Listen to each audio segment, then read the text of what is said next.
Seguimos dejando que nos lleven de las narices, aunque los tiempos sean otros. Por supuesto, estos son tiempos en los que uno tiene que resistir por dentro y tal vez también por fuera. Si hoy quieres arriesgarte a decir algo fuerte, no se trata de ir y votar por la AfD, sino realmente apostar radicalmente por ti mismo o incluso volverte verdaderamente rebelde y de alguna manera sumarse a la resistencia. Acabas de mencionar a Tino Chrupala. No conozco el movimiento AfD en detalle. Para mí, él es como el figura clave menos visible dentro de la AfD, el que realmente mantiene unida al partido de alguna manera. Al menos en cuanto a sus declaraciones en las últimas semanas, en los últimos meses, siempre he puesto más atención. Él también ha hecho comentarios críticos. Todos de alguna manera miran a Alice Weidel y a la figura emblemática. Pero creo que Shuprala realmente hace un trabajo muy importante detrás de escena para al final unir de alguna manera a todas las facciones. Estoy sumamente decepcionado de Donald Trump, lo digo abiertamente, en cuanto a sus promesas de campaña y sus anuncios. Mencionaste a los verdes hace un momento. En las últimas semanas me he preguntado, claro, rebeldes, también en los 70, 80, 90.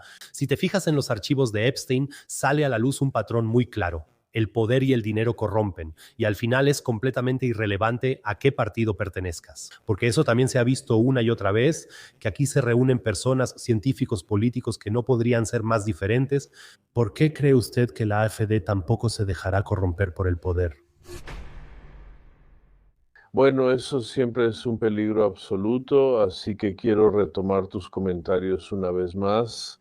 Entonces, tenemos una redistribución no tanto de abajo hacia arriba, sino desde el centro hacia arriba y también un poco hacia abajo. Se compran los votos de abajo, la clase media, los pilares de la democracia, los ciudadanos y ciudadanas, ellos son los que sufren. A los que realmente no tienen nada, a ellos se les subsidia en parte para comprar votos. Eso es una cosa, llevo 20 años escribiendo sobre esto en todos mis libros y esto ya lleva pasando 30 años. Hay épocas que son mejores y otras que son peores. En este momento estamos realmente en una época salvaje, sin Dios, desmoralizada y en parte, si uno ve lo que dicen los archivos de Epstein, realmente perversa. Siempre ha habido perversiones individuales. Así es, el sistema está, creo yo, en este momento otra vez en un punto álgido. Eso también sucede de vez en cuando, pero también hay tiempos mejores, eso sí lo creo. Este canal solo crece porque personas como tú han decidido quedarse. Actualmente el 89% ve sin presionar el botón de suscribirse. Eso me rompe un poco el corazón.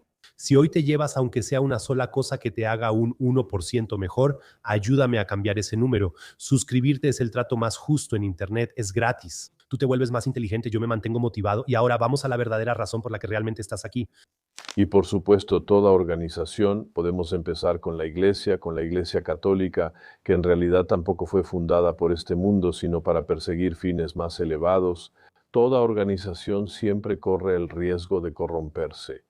Y en el caso de la AfD, este riesgo es, por supuesto, especialmente grande, porque todo el aparato se les echa encima. Por un lado, con represiones, por ejemplo, a muchos diputados de la AfD les cancelaron las cuentas bancarias. Hay exclusión. El hostigamiento con la sala de reuniones en el Bundestag, donde la AfD, siendo una fracción muy grande, solo recibe una sala pequeña y el SPD puede quedarse en su gran sala, que está a medio llenar. Ese tipo de hostigamientos podría enumerar tantas cosas que han pasado, desde el bloqueo total en los medios hasta hace poco. Ahora tenemos que incluirlos un poco más, porque se han vuelto tan grandes que ya no se les puede excluir por completo.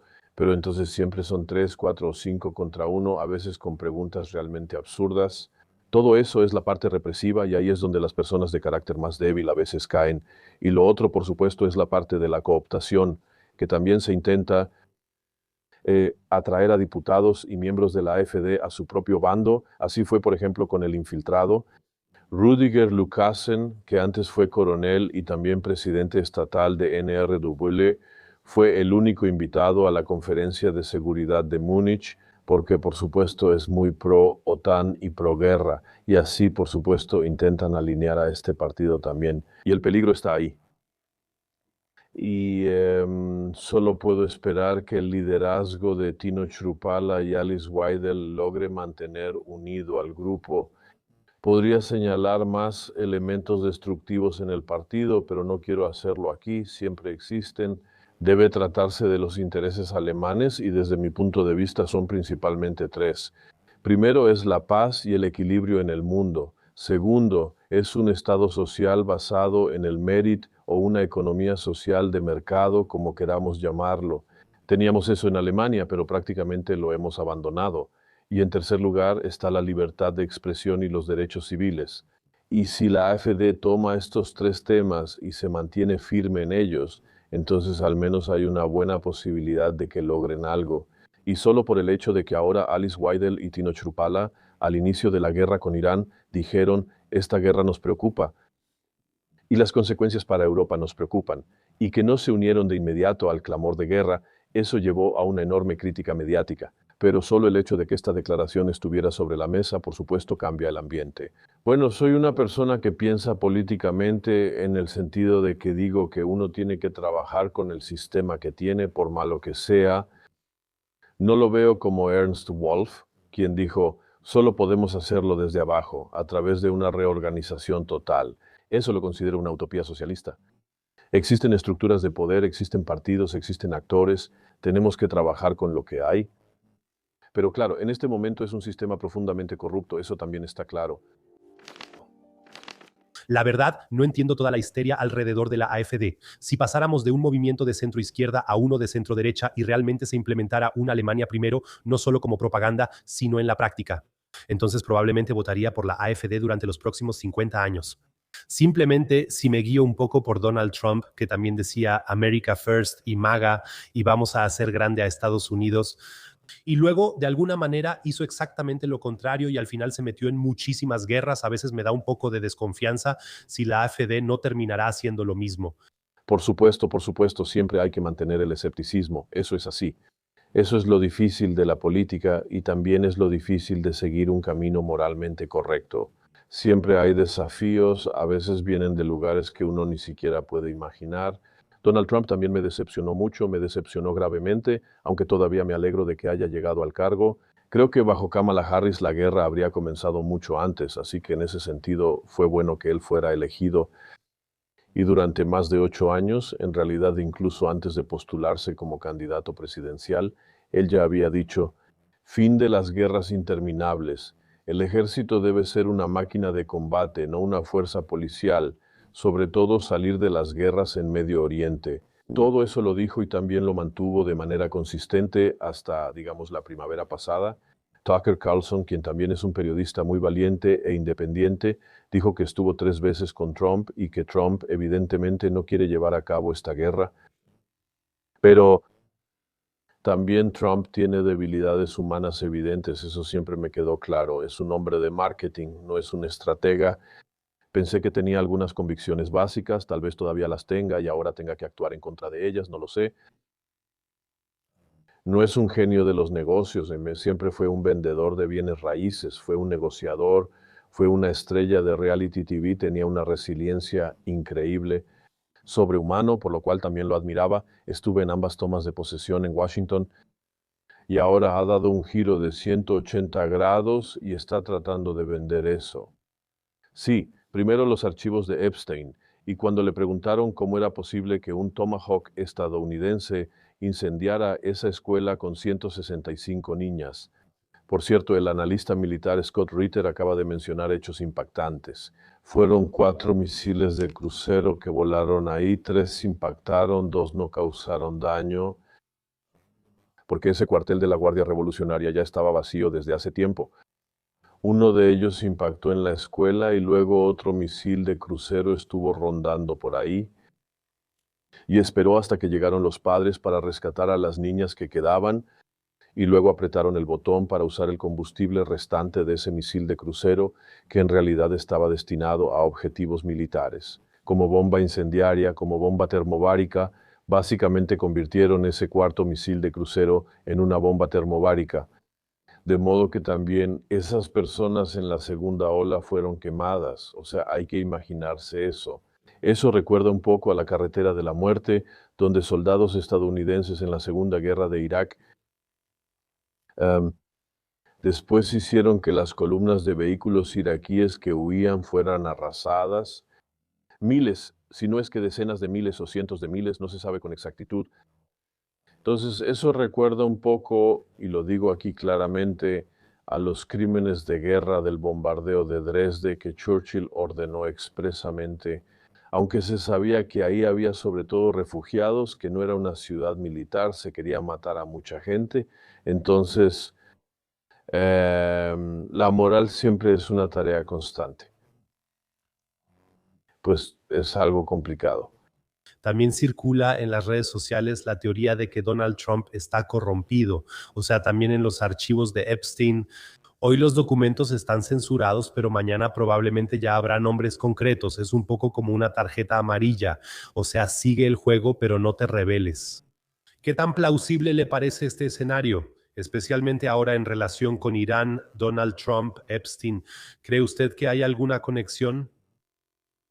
Yo apoyé mucho a Donald Trump en Alemania. Esas fueron mis dos últimas entrevistas en el mainstream, una con Ann Will y otra con Markus Lanz. A principios de 2017, eso ya fue hace casi 10 años. En ese entonces, por supuesto, yo era un trumpista alemán y siempre tuve claro que Trump es un fanfarrón, que es un hombre de marketing, que sin problema también él ha tenido quiebras, que también engaña a la gente de vez en cuando. Eso es negocio, así es Estados Unidos. Pero yo pensaba que él tenía esa convicción básica: menos guerras, hagamos negocios. Y también era un elemento extraño en el sistema, eso también está claro, pero también era una persona fiestera. Y creo que sí conoció a chicas jóvenes ahí, no creo que haya estado involucrado en las cosas realmente graves, pero mi conocimiento realmente no llega tan lejos, eso nadie lo sabe. Esta publicación parcial de los archivos, como dije, se debió a una feliz coincidencia.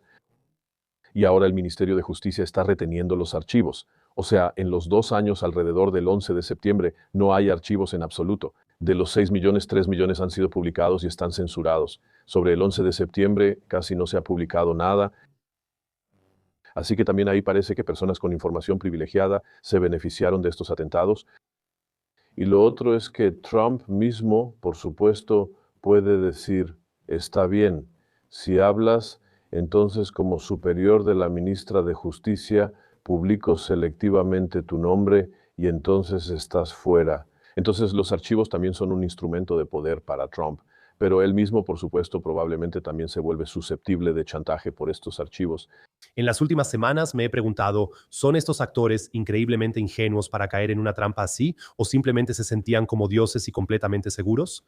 Quizás ambas cosas. El sistema era muy cerrado. ¿Cuántas personas han muerto de manera no natural en el entorno de los Clintons? ¿Cuántas otras personas? También hay nuevas teorías que ya no considero inverosímiles sobre el asesinato de Kennedy. Y luego uno ya está dentro. Yo también he adquirido mucho más conocimiento, ahora por supuesto a través de youtubers como tú, que entran valientemente en esos temas, que tal vez también tienen información privilegiada. Solo puedo recomendarle a todos las entrevistas con una esclava infantil, Anneke Lucas, que fue vendida a esas redes por su madre belga cuando tenía 7 u 8 años. Entrevistas largas, mujer muy sensata, muy creíble, que incluso menciona el nombre de un canciller alemán para quien trabajó activamente cuando era niña. Y eso debió haber sido en los 70. Para entonces él ya había salido, ya no era canciller, así que no voy a decir el nombre aquí. Véanlo, vean toda la entrevista. Así que estas redes probablemente existen desde hace mucho tiempo. Cuando Rainer Rothfuss, que ahora también está en el Bundestag por la AfD, me habló de eso en 2019, Pizzagate y abuso infantil, le dije: querido Rainer, ahora sí que estás muy metido en teorías de conspiración, así que estas personas se sentían seguras. También hay un efecto de rebaño. Por eso menciono a Anneke Lucas. Esos son los rituales de iniciación. Si participas, quedas implicado. Te atrapan y te cuelgan. Entonces, si participas, eres recompensado con privilegios. Si no participas, sabemos que no eres de confianza. Así que eso siempre ha sido sistemático y simplemente escogían a personas muy vulnerables. Acabo de ver un video sobre Pete Hegseth, el ministro de Defensa o de Guerra estadounidense. Trump, de hecho, renombró el Ministerio de Defensa como Ministerio de Guerra, lo cual es bastante significativo. Que Pete Hegseth tampoco tiene un pasado tan bueno y que ponen a propósito a personas débiles en esos puestos para poder controlarlas mejor. Veamos a Friedrich Merz, un oportunista extremo que solo busca protagonismo.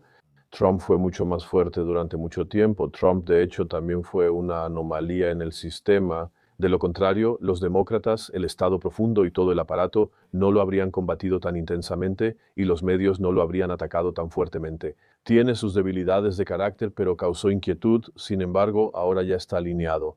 Mencionas muchos puntos importantes. De hecho, hace poco tuve una conversación viral con el doctor Kral. Y él también dijo que si realmente quieres ascender a ese club exclusivo para beneficiarte al máximo de esas operaciones con información privilegiada, de ese aumento de dinero, entonces tienes que ser susceptible de ser chantajeado. No puedes ser un idealista predecible al estilo de Bernie Sanders. O sea, esos normalmente son eliminados temprano o simplemente nunca llegan realmente a la cúpula directiva. Tienes que ser susceptible de ser chantajeado para que realmente sigas la agenda al pie de la letra. Sí, así es, pero en realidad todo empieza de forma mucho más sencilla. Susceptible de ser chantajeado, susceptible de ser cooptado, también se pueden repartir favores y así sucesivamente. Voy a dar un ejemplo. Fui becario de la Fundación Konrad Adenauer. Mi director de tesis mi director de tesis de licenciatura fue miembro de la Comisión Trilateral. Un hombre muy honorable, uno de los decanos de la política exterior alemana, Karl Kaiser. No tengo nada malo que decir de él, era totalmente proatlántico, pero esa era su convicción, realmente era un hombre honorable. Bueno, como sea. Entonces fui becario de la Fundación Konrad Adenauer durante mis estudios, en el programa de apoyo a estudiantes talentosos, como sea. Y luego ya no tuve nada más que ver con ellos y después de 2007-2008 me hice muy conocido en los medios. Entonces pensaron, vamos a invitar al profesor Uter a dar algunas conferencias. Luego estuve ahí en la academia y también estuve 2 veces en la casa de vacaciones de Konrad Adenauer en el lago de Como. Hermoso lugar, ahí tienen un centro de conferencias, ahí también conocí a líderes empresariales del sector de las pymes, también a Roland Koch, que en ese entonces creo ya no era ministro presidente de GESE, pero bueno. Y sí, luego también surgió, ¿tendría usted interés en esto o en aquello? Me mantuve bastante reservado al respecto. Hice lo mío. Gané mi dinero con clientes privados, con mis propios clientes, no lo necesitaba. Así es. Y luego, en algún momento, las invitaciones también dejaron de llegar, se dieron cuenta de que, él no tiene interés en eso o no lo busca activamente. Le gustaba venir, pero no muestra un interés especial, digamos, ¿no? Sino que dice que está disponible si alguna vez se da la oportunidad. Así que se dieron cuenta de que a él no lo podemos atraer, en ese sentido. O sea, eso tiene muchos matices. Cuando es así, los mecanismos del poder atraviesan prácticamente toda la sociedad. Y no tienen que ser necesariamente rituales horribles con niños, pueden ser favores muy simples, cebos muy sencillos, y eso está en diferentes niveles. Y también sí, así es como uno entra al sistema. Por eso, y lo digo desde 2007 o 2008, cuando empecé a dar mis conferencias en la parte oriental de Alemania, en la antigua RDA, en los nuevos estados federados, a veces les decía, por ejemplo, en Leipzig a mi público, o sea, el aparachic del este y el aparachic del oeste no son tan diferentes, es el mismo tipo. Ellos se reían, así es. Y en nuestros partidos realmente es para sacudir la cabeza. En los partidos tradicionales, yo también uso ese término, ahí también se cuestiona por parte del dominio mediático, de la matriz. No se debería decir partidos tradicionales, pero en los partidos tradicionales en realidad todos están metidos en esos contextos, ahí nadie puede protestar. A todos los vuelven a disciplinar muy fácilmente, como por ejemplo Frank Schäffler, para quien antes hice campaña varias veces, rebelde del FDP, rebelde del euro. Luego casi lo sacan del Bundestag por una intriga. Desde entonces, Frank Schäffler está tan callado, tan tranquilo y tan conformista, y así les pasa a muchos. Profesor Otte, usted acaba de mencionar a Friedrich Merz, a quien realmente considero moralmente muy, muy cuestionable. En cambio, realmente encuentro al predecesor Olaf Scholz. Aunque no tenía mucha estima por él, definitivamente tenía mucho más carácter y mucho más valor. Eso ya es decir algo. Pero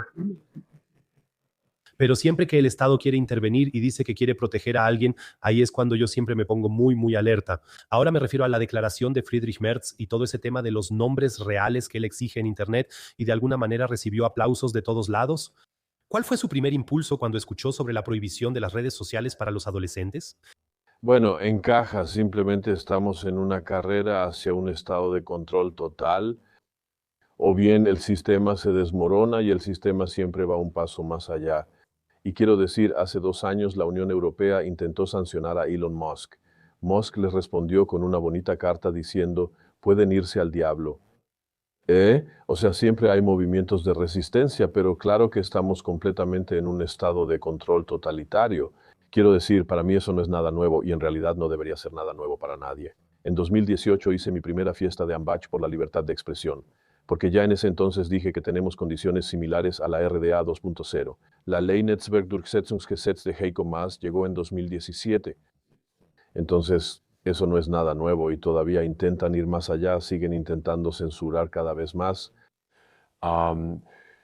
Los primeros que implementaron una censura en YouTube, y de eso también podemos hablar, de por qué aquí podemos hablar tan libremente. La censura de YouTube fue brutal al principio, también fue brutal durante el COVID. Eso puede volver a pasar en cualquier momento. Logré que volvieran a liberar un discurso, el primer discurso de Stefan Homburg en Kerdenken, junto con el abogado Steinhoffel. Los primeros que fueron muy abiertos fueron Nuoviso, eso fue antes del COVID, en 2018, 2019. Y luego de repente tumbaron el canal, ahí hubo una protesta de los otros youtubers, algunas de las pocas veces en que realmente hubo solidaridad, y luego el canal de Nuoviso eventualmente volvió a estar en línea, pero se nota, está extremadamente restringido, y esas posibilidades son las que tienen estos canales. Y ahora tenemos un tiempo relativamente libre. Eso no tiene que ser siempre así, porque se dieron cuenta de que no pueden salirse con la suya con el COVID, no pueden salirse con la suya con el confinamiento, no pueden salirse con todas esas medidas. También mi agradecimiento por eso. O sea, yo estaba en el verano o en el invierno de 2021, yo también estaba bastante frustrado. Entonces, al principio del COVID, yo no estoy vacunado, por supuesto, también pensé, bueno, ahora vamos a tener 2 o 3 meses de bajar el ritmo. Luego se darán cuenta de que hay pocas muertes y entonces se acabará el espectáculo. Esa era mi postura o mi evaluación a principios de 2020. Y eso continuó, se volvió cada vez más represivo, cada vez más absurdo. Y para finales de 2021 yo también estaba bastante frustrado. Hablé en 3 manifestaciones de Kerdenken, estaba muy frustrado. Y luego mi agradecimiento a todos, llegaron las caminatas, eran descentralizadas, realmente fue un momento estelar para la democracia. Ya no se podía volver a encerrar este movimiento, ya no era posible, no se podía atrapar a todos esos caminantes descentralizados. Mi agradecimiento nuevamente a todos los caminantes y por supuesto también a los grandes héroes de la resistencia, Michael Baldwin, Soharit Bhakti, con quien hablé por teléfono hace unos días, también Rainer Füllmich. Aunque hay luces y sombras, el Corona-Ausschuss también ha contribuido mucho. Rainer Füllmich está en la cárcel. Estamos en un sistema tan vibrante, vienen intentos de represión, luego vienen intentos de salir de eso. Todavía no sabemos en qué va a terminar esto. Desde mi punto de vista, solo sabemos que esto no va a durar otros 25 años, sino quizá 1, 2 o 3 años más. Que estamos en algún punto al final de esta fase de transformación y cambio, que luego entraremos en un nuevo sistema, ya sea más libre o menos libre, si es que seguimos existiendo en este mundo dentro de 2 o 3 años, eso también sigue siendo una pregunta. Bueno, me dio risa cuando escuché sobre esta prohibición de las redes sociales. Soy exprofesor de preparatoria y puedo decirle que realmente no se trata de los jóvenes. Al menos eso es lo que sospecho. Porque el Estado definitivamente tendría otras formas de proteger a los jóvenes. Podría empezar con el consumo de azúcar, podría empezar con el ejercicio, podría empezar con la comida en la cafetería y así, de alguna manera, el rendimiento en la escuela aumentaría desproporcionadamente. Creo que el Estado simplemente ya no logra imponer su propaganda, porque los jóvenes de hoy en día tienen puntos de comparación que generaciones anteriores ni soñaron tener, ni soñaron, y creo que los jóvenes de hoy en día son realmente muy, muy inteligentes. Y creo que deben ser protegidos, de que ya no voten por los verdes como antes, sino que ven la miseria en las escuelas. Votan por la AfD, sí, deben ser protegidos de eso, de ver lo que está pasando en Gaza, porque siempre son 2 realidades completamente diferentes. Aquí la televisión alemana versus lo que te muestran en TikTok. Y ese guión, profesor Ote, ya se implementó tal cual en Estados Unidos. Si uno ve, los estadounidenses también. Sí, chinos nos están espiando, TikTok y todo eso, tenemos que restringirlo completamente. Luego, la rama estadounidense de TikTok fue vendida a Larry Ellison, la tercera persona más rica. Y de inmediato, de la noche a la mañana, ciertos temas sobre Epstein, Gaza, Trump y demás fueron censurados de alguna manera y al final no tuvieron alcance. Y el Estado de alguna forma ahora intenta copiar el guión tal cual para al final recuperar un poco el control de la opinión, porque se da cuenta cada vez más de que ya no llega a estos jóvenes tan importantes. Advertimos sobre China, pero llevamos más de 10 años, 15 años intentando copiarles y ponernos al día. Larry Ellison, eso también es interesante, ¿no? El fundador de Oracle, creció gracias a contratos con la CIA, como la mayoría de estas grandes empresas tecnológicas. Google. El algoritmo de Google se basa en cosas en las que también están involucrados la Fundación Nacional para la Ciencia y la Investigación Militar. Así que todo esto en realidad no tiene mucho de militar y mucha coordinación también con las entidades militares detrás. Sí, los jóvenes, ahí dices algo muy importante, tienen una visión más amplia. También caen viejos tabúes. También se observan cosas alrededor de la Segunda Guerra Mundial, por ejemplo, Alemania, con más detalle, sin glorificar a los nazis de ninguna manera. Eso fue cruel, eso fue brutal. Pero también ahí durante mucho tiempo se impulsó una narrativa que está simplificada. Am, Pasan muchas cosas ahí. Se está intentando volver a controlarlo, ya lo vimos ahora en Baden-Württemberg. ¿Quién votó por la CDU o por los partidos del sistema? O sea, los verdes principalmente fueron elegidos por funcionarios, por personas en suburbios ricos que aún no ven cómo está Alemania. Y la CDU, esos fueron sobre todo los mayores, que todavía son fieles a ARD y CDF. Mi mamá es un ejemplo, a ella le puedes contar lo que quieras, ella pone su cruz y ya está. Por lo menos en la última elección dijo, esta vez quizá vote por Sarah Wagenknecht. Así que por lo menos ahí también está cambiando un poco la cosa. Pero ella también la conocía de la televisión. Ahí algo se está rompiendo y por eso mi gran esperanza es que YouTube, que otros canales X sigue de Elon Musk, que sigan transmitiendo y que eso ya no se pueda detener, pero está abierto, todavía no sabemos hacia dónde va. Usted acaba de mencionar a Larry Ellison y conexiones con la CIA Palantir, toda esa infraestructura digital de vigilancia que de alguna manera se está planeando. ¿Le da miedo todo eso? ¿O también tiene un poco de esperanza de que el ser humano todavía tenga la posibilidad de unirse y rebelarse contra el sistema? Sí, eso es lo bonito, que siempre se puede tener esperanza.